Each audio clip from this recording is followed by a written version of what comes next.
Hello everyone, स्वागत है आपका सिविल सर्विस ट्यूटोरियल में। So guys, total top 5 current affair questions का ये सेशन रहता है मॉर्निंग में।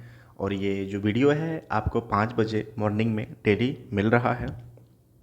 सो 5 क्वेश्चंस में आज हमारा जो पहला क्वेश्चन है उसको देखते हैं कि जीएसटी के तहत रिजर्व चार्ज मैकेनिज्म, इसको आरसीएम भी कहते हैं।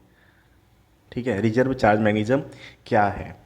यह एक ऐसा तंत्र है जहां खरीदार विक्रेता के बजाय सीधे सरकार को कर का भुगतान करता है।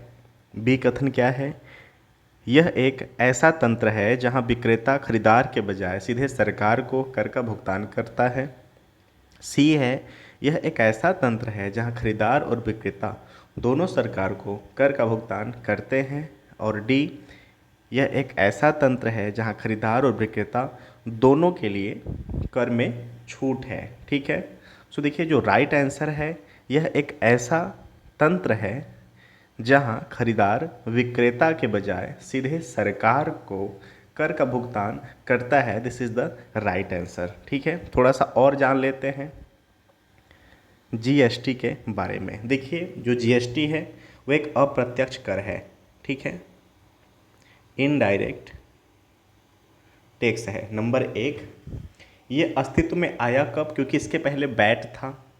ठीक है, जीएसटी के पहले वैट था। ठीक है, वैल्यू ऑडिट टैक्स था, जो कि अब नहीं है। कुछ चीज़ों पर, जैसे पेट्रोलियम पे अलग लगता है। ठीक है, तंबाकू समथिंग कुछ ऐसे हैं जहाँ पे अलग लगता है।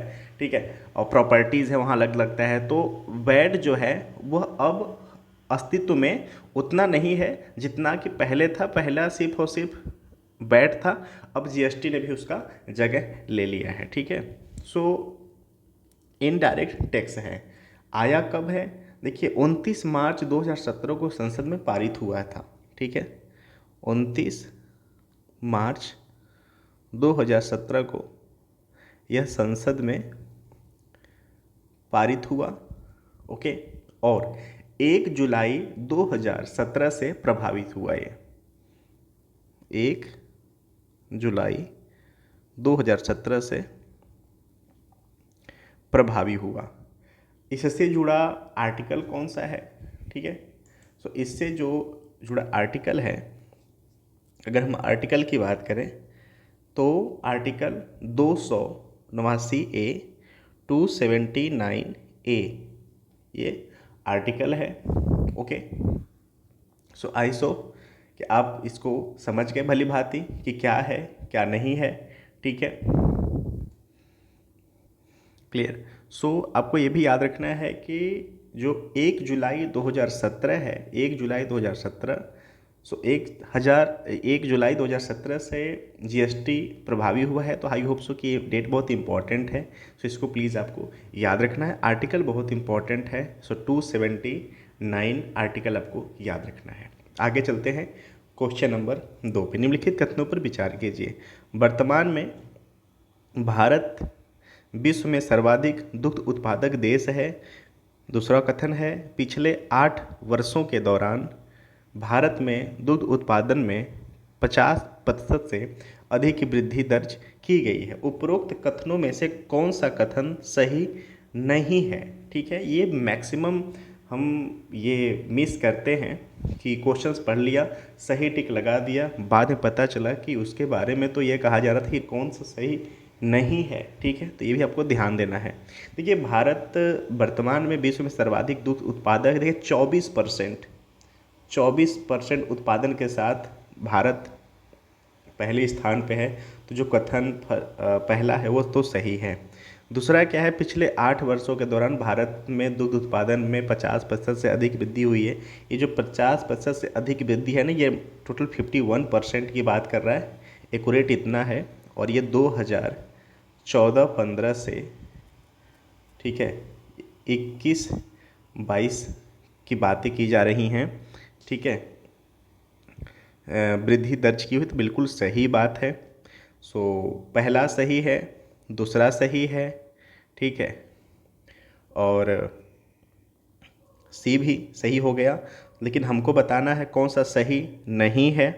तो जो ऑप्शन डी है, न तो 1 न तो 2। ठीक है, सो ये आपका राइट आंसर होगा। क्लियर। चलिए क्वेश्चन नंबर अब 3 पर आते हैं।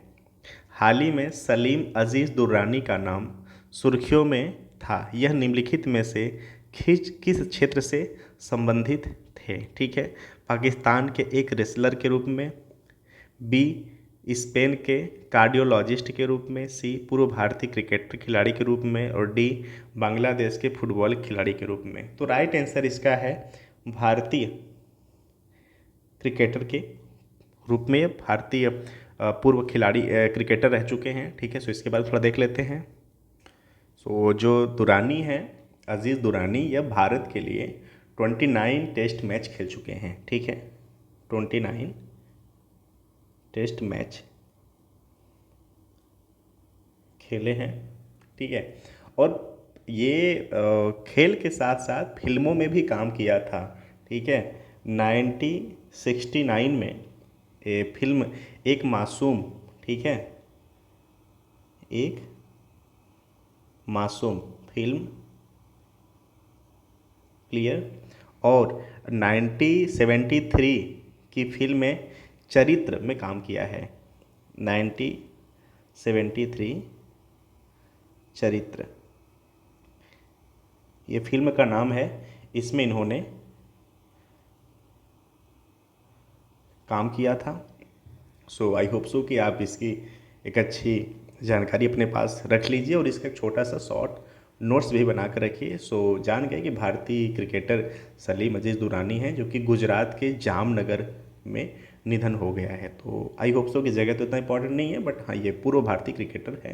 अगर इससे जुड़ा इन्फॉर्मेशन आएगा तो आपको बताना पड़ेगा। क्वेश्चन नंबर 4 पे है, राज्यसभा दिवस कब मनाया जाता है? 3 अप्रैल, 4 अप्रैल, 1 अप्रैल या 2 अप्रैल? ठीक है, सो इसका जो राइट आंसर है वह है 3 अप्रैल, आपका राइट आंसर है। इसके बाद थोड़ा सा और देख लेते हैं। देखिए, जो राज्यसभा दिवस है मनाया जो जाता है वह 1952 में राज्यों की परिषद को राज्यसभा नाम दिया गया था। ठीक है, तो ये आपको याद रखना है कि 1952 में राज्यों के परिषद को राज्यसभा नाम दिया गया। ठीक है, तो आई होप सो कि आपके लिए ये कंटेंट इम्पॉर्टेंट रहेगा।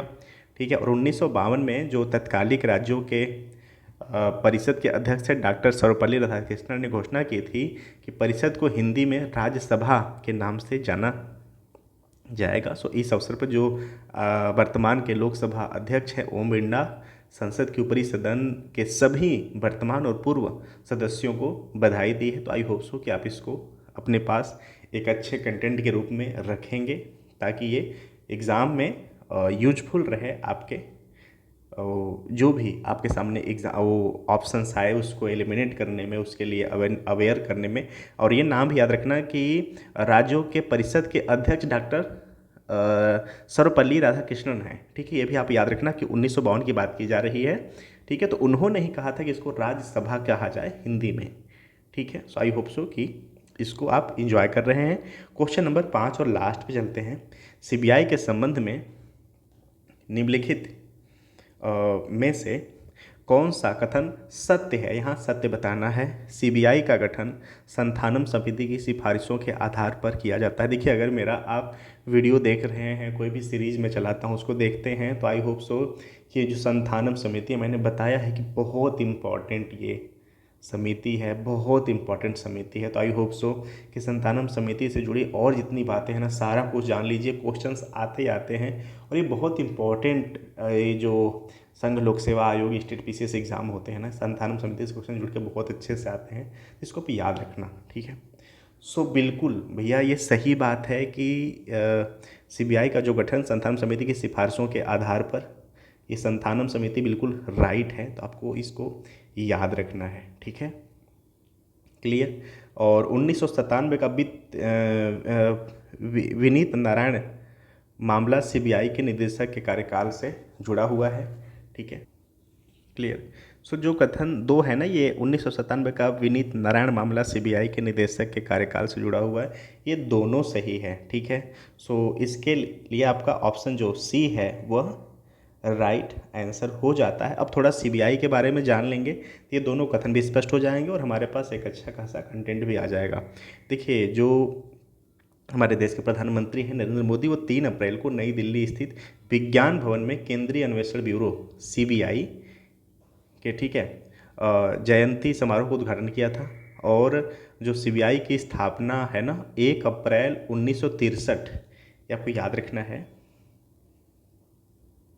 1 अप्रैल 1963 1963 को गृह मंत्रालय के एक संकल्प के द्वारा भ्रष्टाचार की रोकथाम के लिए गठित संथानम आयोग की सिफारिश पर हुई थी, ठीक है। तो आपने ये भी जान लिया कि संथानम आयोग के सिफारिश पे, ठीक है, इसका स्थापना हुआ है, ठीक है। और सीबीआई की अपनी जो शक्ति है ना, वो दिल्ली विशेष पुलिस स्थापना अधिनियम 1946 के द्वारा प्राप्त होता है, ठीक है। तो आपको ये भी याद रखना है, ठीक है, कि जो सीबीआई की अपनी शक्ति है, सीबीआई की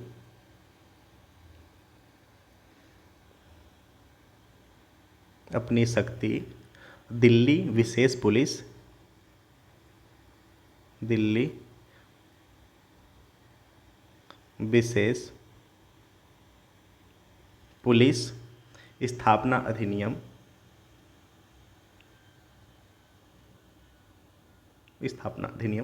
1946 द्वारा प्राप्त होता है, ठीक है। ओके, तो आई होप सो कि आपने इसको बहुत अच्छे से समझ लिया, ठीक है। और जो सीबीआई का प्रमुख एक निदेशक होता है, जिसके सहयोग के लिए विशेष निदेशक या अतिरिक्त निदेशक की नियुक्ति की जाती है, ठीक है। एक वक्त ऐसा था कि जब सरकार अपनी मर्जी से कभी भी सीबीआई निदेशक को हटा सकती थी, क्लियर।